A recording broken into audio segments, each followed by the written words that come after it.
Today we're going to sit down and talk about Apex Legends. We are literally going to cover everything you guys have been asking me about this game, and we're going to be spending the majority of this video talking about the game itself and why I absolutely adore it. And why you, the one who doesn't like Battle Royale, who thinks it's just a cheesy fad, should totally give it a chance. So, let's start at the beginning. Apex Legends is Respawn Entertainment's latest project. It is a free-to-play, first-person shooter battle royale set in the Titanfall universe that hot-dropped, stealth-released this past Monday. It now has over 10 million activated player accounts, and they claimed 1 million concurrent players during the week. It has been a massive overnight success for Respawn, and they plan to support the game with seasons starting in March that will add new legends, new weapons, like hopefully the L-Star that we keep seeing in all of those screenshots with Bloodhound, and a lot more. Now, a lot of people, I think, look to me and expect me to be like upset or disappointed they didn't make Titanfall 3 because of how invested I am in the Titanfall franchise and all of the time I spent making content specifically for Titanfall 2. But if you've actually watched my discussion pieces on the future of Titanfall, you'll know that I'm one of those people who was really interested in Respawn doing different things. Taking the universe, taking Titanfall as not just a singular game in Titanfall 1 and Titanfall 2, but as a greater universe and doing new things with it, breaking the mold that Respawn themselves has made. And that is exactly what Apex Legends does. It looks at how can we make the Titanfall universe more consumable and more accessible for a larger audience, and how can we do it while pushing in an entirely new direction. Let's do Battle Royale, let's give the game a new visual aesthetic, let's create a bunch of interesting characters and legends that are tied to the actual lore of the Titanfall universe. Let's advance the timeline 20 years. Let's get crazy and have fun with it, and that is totally what they've done here. And I think nothing but good will come from that, and nothing but good has already come from that, because listen to this. While a lot of people are like, oh, you know, just taking away all the attention from the Titanfall games, Titanfall 2 on Xbox now has 3 times, if not actually up to 5 times, the player count it had the week before Apex Legends released. There are over 10,000 players on a Sunday evening playing Titanfall 2 on the Xbox One. And a big part of that I've got to see firsthand, because I've got a bunch of people going back, watching the You Should Play Titanfall 2 in 2019 video I made about a month ago, and telling me that they found their way to this game thanks to Apex Legends. It's gotten people interested in the Titanfall universe, and in turn it's made people realize, wait, this studio? They made like a kind of deathmatchy, you know, game with Titans in it as well. I think I vaguely heard about that, but I never played it. And now they're buying it because it's like $5 and they're playing it and they're enjoying it. And there's all of this goodness happening, not just for Respawn, but for the Titanfall community and the Titanfall universe as a whole, whether it's with Apex Legends or Titanfall 2. That is a beautiful thing. People are being exposed to the lore, the world, the characters, new and old, and the weapons. You know how beautiful it is to see whole conversations happening about the Kraber and the Hemlock from individuals who didn't even know what they were a week ago? That's such a good feeling. And I think the thing that makes it even better, for me at least, is that a lot of these weapons are some of the best versions of themselves. I mean, the Wingman in Apex Legends, oh man, it is glorious. The Kraber, it's a rare drop alongside of the Mastiff. These are just wonderful iterations of our favorite weapons from our favorite franchise. I could not be happier for what Respawn has been able to do here, and if you think for a second that I was going to be mad or disappointed, you would be wrong. This is a glorious step forward for Respawn, and this can only mean beautiful, beautiful things for them as a very talented set of developers with so much passion behind everything they do, and the Titanfall universe as a whole.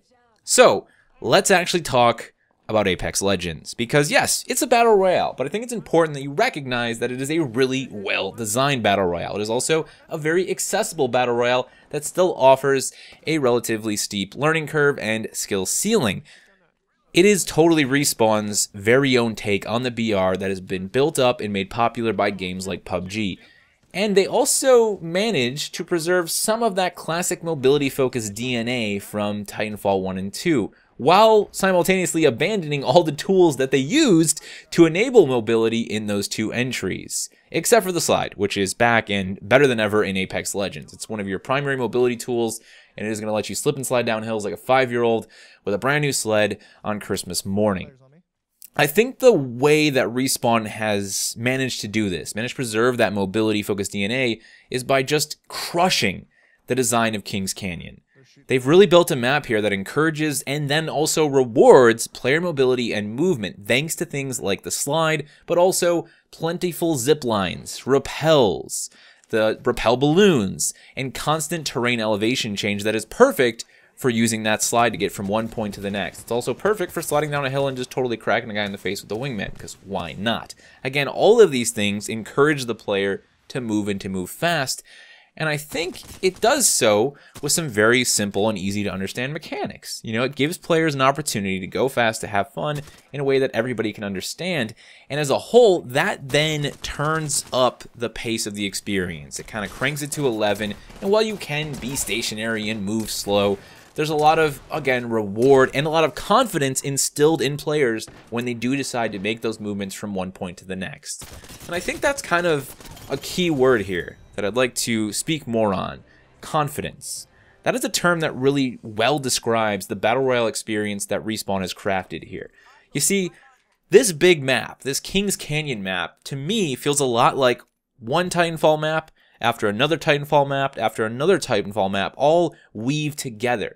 But rather than doing it with big open flat spaces like many other BRs have done, they've weaved an intricate layer of additional cover, structure, points of interest, and tucked away paths. They bring all these maps together to ensure that the player never feels like they have to take a huge leap of faith just to get from one point to the next.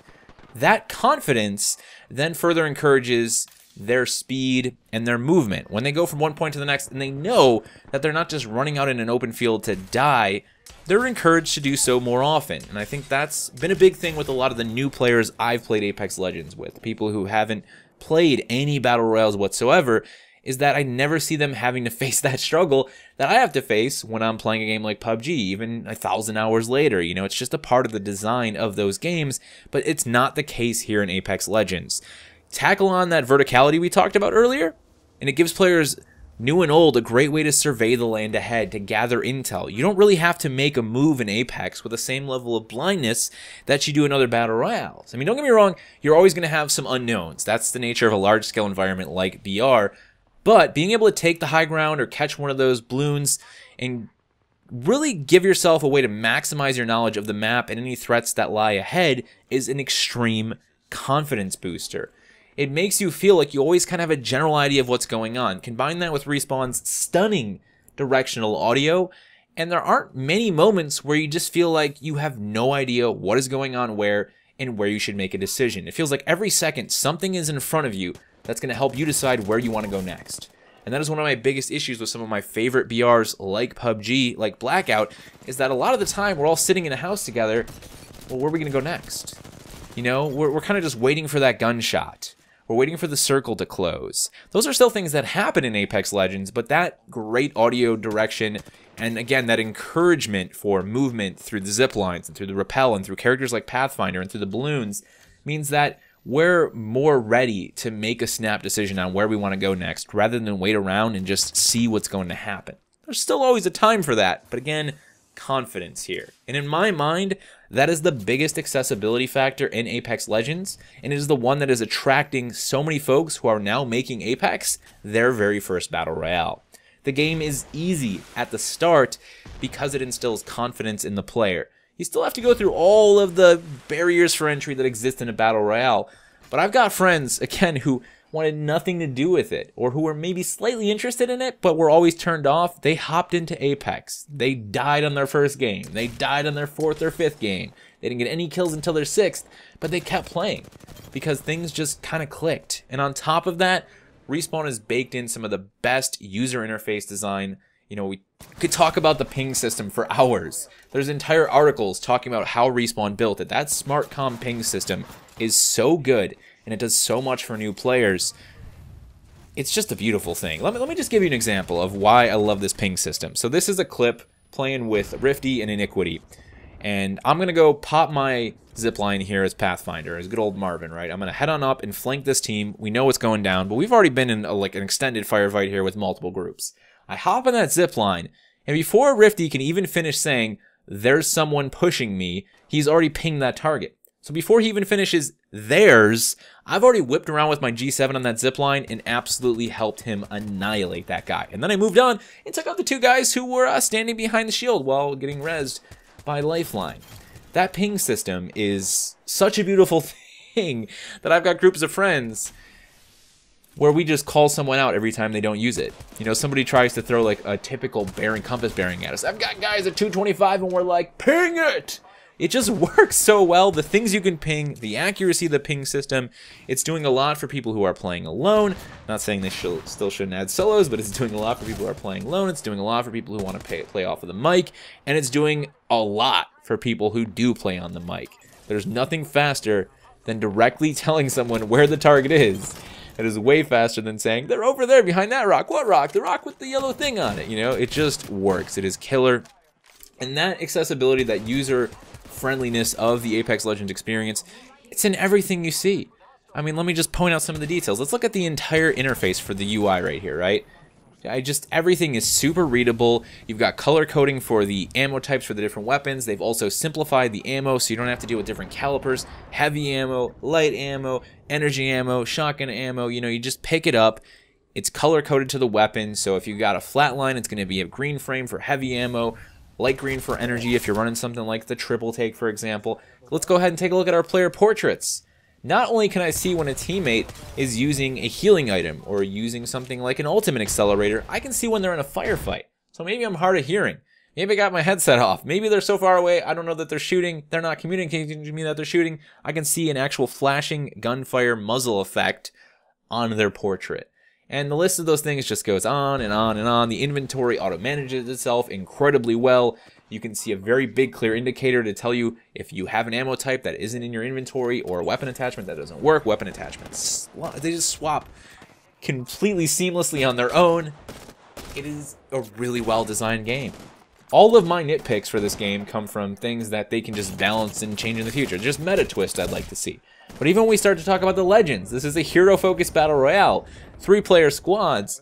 They all just work. They all have their own value. They all carry their own weight, their own, preferred play style. And that means I can spend an entire day playing Pathfinder and think to myself, I don't want to play anyone else because the grapple is amazing. I can do weird little slingshots with it, and the zipline is amazing. But then I'll switch over to someone like Caustic, and I'll be like, man, I love having this gas around, you know? And I think that really showcases the design and the usability of each of the legends. You just get latched onto one and you feel like nothing matters, but then as soon as you go to another legend, you're like, actually, no, this guy's really good too. I forgot about that. None of the ults in the game are just instant kill damage soakers. These are all things that cause stun effects. They stagger the enemy. They do minimal damage. It's more about giving you extra tools to win the fight than giving you a tool that is actually just going to win the fight on its own. I know there's so much more I could talk about, but the game is just one of the best BRs I've ever played. I will always adore PUBG's gunplay. I think it is some of the most rewarding gunplay ever. But Apex Legends is just this complete package that makes me smile, that gives me amazing moment after amazing moment, whether I'm winning or losing. I can't wait to play more. And they've just crushed it with the overall aesthetic. You know, the audio design, seeing some of my favorite guns with this soft Borderlands-y vibe on them, it just works. You know, I love the characters. I love that they have their own story, their own lore. I'd love to actually do a video on that at some point. And it's just the first time in a long time that I've wanted to sit down and just keep playing a game and actually really work on getting better. You know, PUBG was that for me for a while because I just love the Battle Royale genre. I love what it does. I love the situations and the experiences you can get into that you just don't find in other games.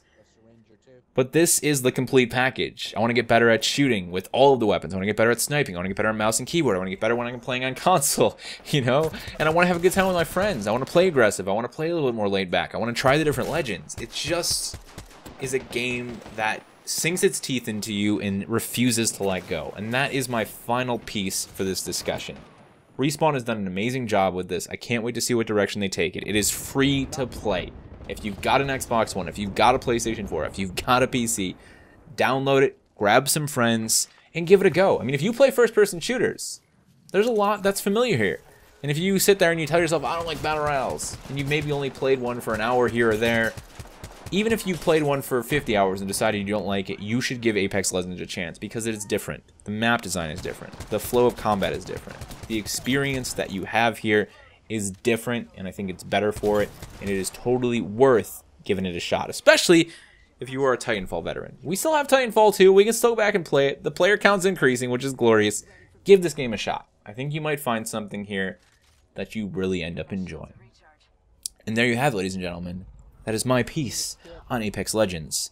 I've got well over 60 hours in the game. I would definitely like to make some noob tip guides. That's where my interest personally is. Frothy's doing some good job with some, like Legends guides. I'd like to do new player guides. I'd like to talk about movement and positioning in battle royales and how it works in a game like Apex Legends, talk about map knowledge. So keep an eye out for stuff like that. If you have any new player tip things you'd like to see me talk about specifically, feel free to throw those thoughts down in the comment section below. I've got to go catch a dropship because I've got some more Apex Legends to play. Thank you all so much for watching, and I will see you in the next one.